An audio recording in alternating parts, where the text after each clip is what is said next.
Salut les graisseux, aujourd'hui je dois m'occuper d'une distribution sur ce moteur 300 TDI Land Rover là, qui est monté dans un range. Donc le moteur on va le retrouver sous le capot du Disco, sous le capot du Defender et sous le capot des derniers ranges classiques avec les tableaux de bord en soft dash. Et moi j'ai un problème par rapport à une fuite que j'ai constatée, donc je vous mettrai la photo en dessous au niveau de ce petit carter ici, dans lequel est logée la courroie de distribution, hein, parce que premier point c'est que le moteur 300 TDI, la distribution est assurée par l'intermédiaire d'une courroie, parce qu'on trouve, j'ai déjà vu sur les forums, des personnes qui prétendaient que les distributions des 300 TDI étaient à chaîne, parce que tout simplement, ici au niveau du carter, on était sur un carter rigide et en aluminium, donc ils pensent qu'à l'intérieur il y a un circuit de graissage et que comme c'est un carter en aluminium, il n'y a pas besoin de l'ouvrir et il n'y a pas d'intervention à faire. Alors c'est totalement faux. Vous trouvez une courroie de distribution sur les 200 et les 300 TDI. La préconisation c'est 80 000 km ou 5 ans. Premier échu. Voilà. Donc moi je vais devoir l'ouvrir parce que j'ai constaté en faisant une vidange, j'ai défait mes bouchons de passage à guet, je vous mettrai la petite photo, et j'ai eu de l'huile qui a coulé par l'intermédiaire de ce petit bouchon, et donc je suis à 99% sûr que ma courroie de distribution, elle baigne dans l'huile, parce que j'ai récupéré un fond, un verre on va dire, d'huile moteur, et j'ai de la conso d'huile, je perds de l'huile en roulant. Donc je vais devoir m'en occuper. Le problème, à mon avis, je dois avoir un joint spi qui a lâché quelque part, donc soit de celui d'Arbracam, soit de celui de Villebrequin. Donc je vais devoir défaire tout ça, parce que cette courroie qui est logée là dans ce carter, elle n'aime pas les environnements huileux du tout, ça la fragilise, et puis je peux m'exposer à un problème de casse de courroie dû à la fragilisation de celle-ci. Voilà, donc je vais devoir démonter pour pouvoir accéder et puis qu'on ait une belle vue au niveau de la caméra. Bon, alors dans l'immédiat, on va s'occuper de défaire ici au niveau du visco-coupleur. Alors moi j'ai adapté une clé de 32 pour venir se glisser ici au niveau de l'arrière. Donc c'est une clé qui a simplement été meulée afin de réduire au niveau de son épaisseur, parce qu'on a besoin de venir prendre l'écrou qui est situé ici. Et ça c'est un pas inversé. Alors j'ai mis la troisième, et puis un coup sec, et on a notre pas inversé qui se défait sans problème. Donc ça, on va le mettre de côté, je vais le stocker bien à plat,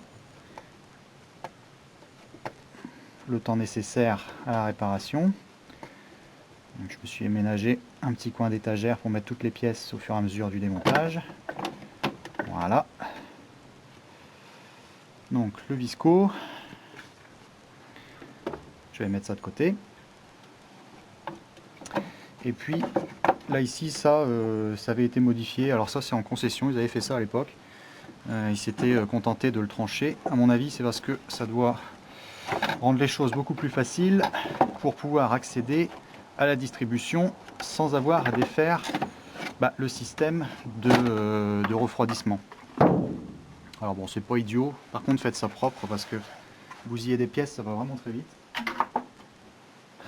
Et là on a une vue bien dégagée. Alors c'est ça qui est bien sur le 300 TDI, c'est que justement pour intervenir sur le système de distribution, on a juste la courroie ici, la courroie serpentine à virer, et la pompe à eau étant située ici, on n'a pas le même problème que sur le 200 TDI, où il faut vidanger le circuit de refroidissement pour accéder à la distribution. Donc c'est une évolution qui n'est pas négligeable, parce que c'est vrai que quand on a simplement à intervenir là comme moi, ça me facilite quand même un peu la vie, parce que je vais gagner du temps au niveau des vidanges, remplissage, démontage de durite, et puis les risques d'avoir des fuites à la remise en eau. Donc c'est pas idiot. Alors ce que je vais faire, je vais marquer la courroie ici avec une flèche, parce que je vais la réutiliser. Voilà. Et donc je lui mets son sens de rotation pour le remontage. Je vais en faire deux, comme ça il n'y a pas de risque, voilà, de perdre le sens de rotation. Et ce qu'il y a de bien ici, c'est que avec une simple clé, en 10 secondes vous avez démonté la totalité de la courroie. Donc ça, je vous montrerai ça tout de suite. Voilà, donc démontage ici. Le galet tendeur, on va le laisser en place parce qu'il est fixé ici, et on a notre système de ressort qui est dans ce sens-ci. Donc on revient en arrière et ça permet de dégager la courroie. Voilà. Tac tac tac. Une clé. Donc voilà, si vous êtes en panne sur le bord de la route, une courroie dans le coffre, une clé de 15, 10 secondes et vous êtes reparti. Voilà, donc le galet, je vais le laisser en place. Voilà, ainsi que tout le reste. Donc là, on a notre pompe à eau, notre galet tendeur, notre système de direction assistée et l'alternateur ici en bas, poulie damper ici en bas. Et celui-ci, il est monté fou, simplement sur le carter de distribution ici. Donc il va venir à partir du moment où je vais défaire la totalité des boulons ici du carter frontal. Donc je vais m'occuper tout de suite, c'est de défaire le boulon ici de la poulie damper. Alors celui-ci, c'est vraiment le plus compliqué à avoir. Si ça a été bien fait au niveau des entretiens précédents, ça va bien se passer. Par contre, il est serré vraiment très fort. Je vous remettrai les couples de serrage. Alors moi j'ai une technique qui n'engage que moi. En général, je fonctionne en débranchant l'électrovanne. Si vraiment j'arrive pas à l'avoir déjà avec un système classique, avec une bonne rallonge, et en mettant les vitesses, en calant les roues, tout ça, j'utilise le démarreur en virant la commande d'électrovanne. Un coup de démarreur et en bloquant une barre qui va venir bloquer contre le châssis et l'écrou va se desserrer. Bon, c'est une technique qui n'engage que moi. N'allez pas forcément l'appliquer si vous ne le sentez pas. Je voudrais pas que vous ayez à appeler les pompiers, c'est pas la peine. Voilà, donc douille de 27, grosse clé de camion, et puis un petit système de rallonge maison. Le véhicule est super bien calé, donc j'ai mis la troisième. J'ai bloqué au niveau des roues avec des grosses cales, frein à main. Et normalement, Archimède devrait m'aider.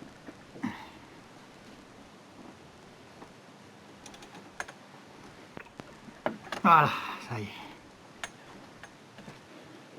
Donc je m'inquiète jamais trop moi de mon côté parce que je sais comment j'ai tout remonté et je sais que j'ai jamais de surprise parce que tout est bien fait lors des entretiens. Donc là, on va défaire ça. Alors, l'étape suivante, ça va être d'extraire cette poulie. Et là, quelquefois, vous pouvez rigoler pas mal de temps si ça a été mal monté. Alors ça, c'est valable pour les 200 et les 300 de toute façon. Je vais vous montrer pourquoi. Et je vous mettrai même des photos. Par exemple, j'ai une poulie sur mon 200 là, que j'avais restauré totalement. Le moteur que j'avais récupéré, ben, vous aurez la photo de l'état intérieur de la poulie. Donc on peut voir qu'on avait un revêtement. C'était vraiment une catastrophe, quoi. On avait un frottement qui avait été fait. Tout était rouillé sur la queue de vilebrequin ainsi qu'à l'intérieur de la poulie. Voilà, donc pensez tout de suite à chasser de votre esprit l'idée de passer un gros tournevis ou un gros pied de biche, enfin le truc de gros travail d'ours, et de faire une pesée parce que vous n'allez pas avoir une traction qui va être correcte au niveau de la poulie. Alors moi ce que je fais, j'ai le kit parce que comme je le fais régulièrement sur mon véhicule, il a été amorti vraiment très vite. Je retrouve toutes les piges qui vont être nécessaires et puis je vais avoir l'extracteur ici pour la poulie. Alors, de mémoire, je vais avoir besoin de ça. Voilà. Bon, avec deux, ça sera peut-être suffisant. Alors, je vais mettre en place le boulon, puisque je vais avoir besoin de me prendre appui au niveau de la tête.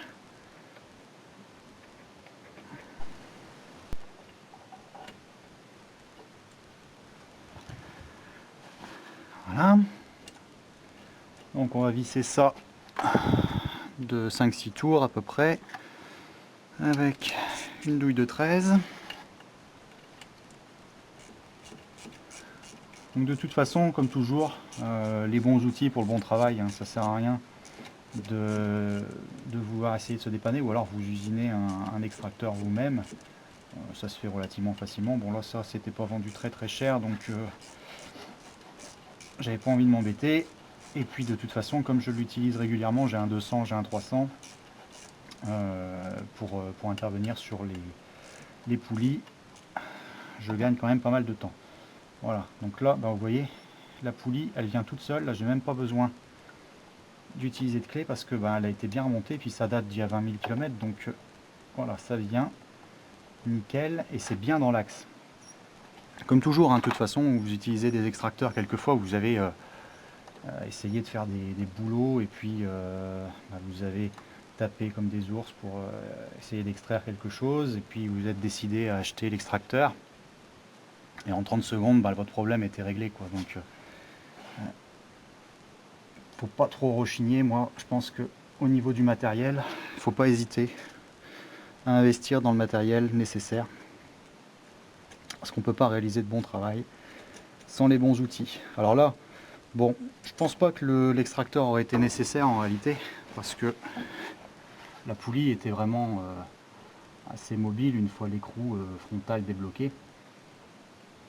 Et je vous garantis, j'ai déjà eu affaire sur un 200, le 200 que j'avais racheté pour restaurer totalement, à une poulie qui était complètement bloquée parce qu'il y avait de la rouille, la queue de vilebrequin était limite d'être attaquée. Et je vous garantis que de toute façon j'avais acheté l'extracteur à cette époque-là pour justement extraire cette poulie sans rien abîmer. Puis sur un 200 c'est un petit peu moins facile, je crois, de mémoire. La poulie damper est un peu différente. Donc ça justifie pleinement pour moi l'achat du coffret. Alors on défait ça, on stocke ça de côté. Et là après j'ai plus qu'à défaire les boulons du carter frontal et puis on va avoir accès directement à notre distribution. Hop, on la tire. Alors le principe c'est qu'il y a une clavette de toute façon au niveau de la poulie ici.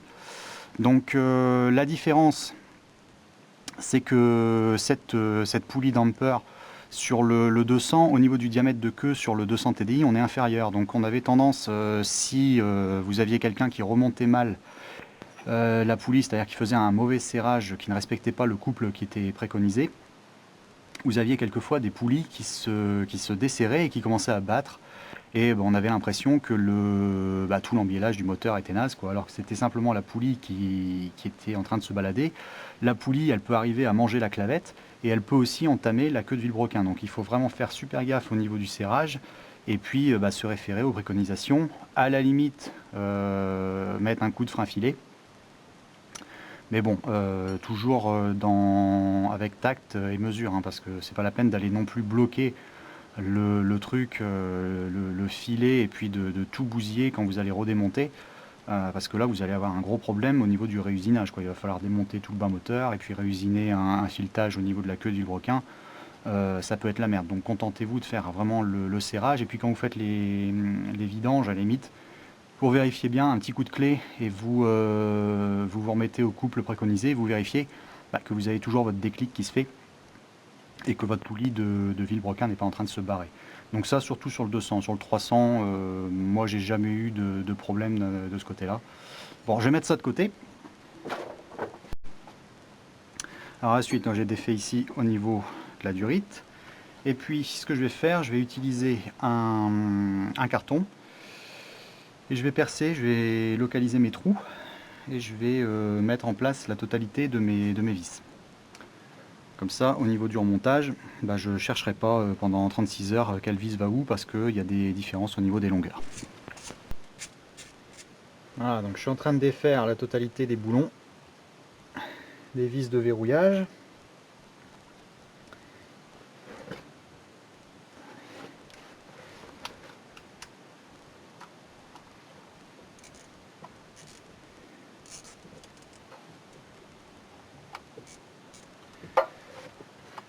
Voilà, et donc ce que j'ai fait, donc j'utilise un carton.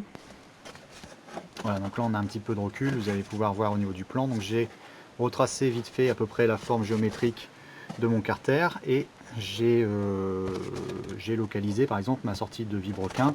Et puis là par exemple sur le carter ici j'ai un dessin en triangle, je l'ai répercuté comme ça. J'ai pas de risque de me tromper au remontage. Donc je vais défaire les vis.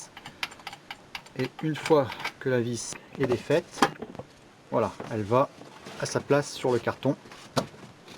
Voilà. Et je vais faire ça pour la totalité des vis que je vais récupérer. Et je vais mettre ça de côté. C'est vraiment la technique de base pour être certain de ne rien perdre. Et puis de remettre chaque chose à sa place. Donc on se retrouve quand j'ai terminé tout ça pour l'ouverture du carter. Et puis vous allez voir que de toute façon je suis certain de moi au niveau de la courroie. Parce qu'on peut défaire ici au niveau du cache ici frontal. On a un petit accès sur la poulie.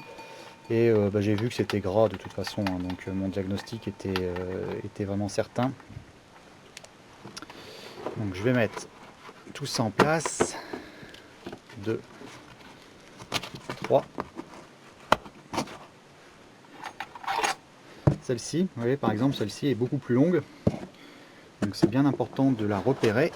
Parce que celle-là, elle traverse et elle s'en va se loger dans le carter là-bas derrière. Voilà, donc toutes mes vis sont repérées, tout est en place. Et heureusement parce qu'on a des longueurs qui sont complètement différentes. Donc c'est vraiment la technique à appliquer pour ne pas faire de bêtises. Alors on va retirer le carter. Voilà. On y va tout doucement pour pas abîmer le joint ici. Voilà. Donc là on a la vue sur la distribution et effectivement il y a de la graisse, il y a de l'huile. Hein, donc on le voit bien. C'est pas terrible du tout. Alors je vais me servir de ça pour voir un petit peu au niveau du chemin si ça me donne déjà des indices. Bon, je pense que de toute façon ça doit être celui du bas. Quoique celui d'Arbracam ici me paraît pas terrible non plus. Voilà, parce que c'est quand même là qu'on trouve le maximum de dépôts. Bon, je vais regarder. Donc on a déjà une plus belle vue sur l'ensemble. Donc on voit bien ce dépôt d'huile là-bas en bas. De toute façon, je vais démonter la totalité des poulies, je vais devoir tout nettoyer.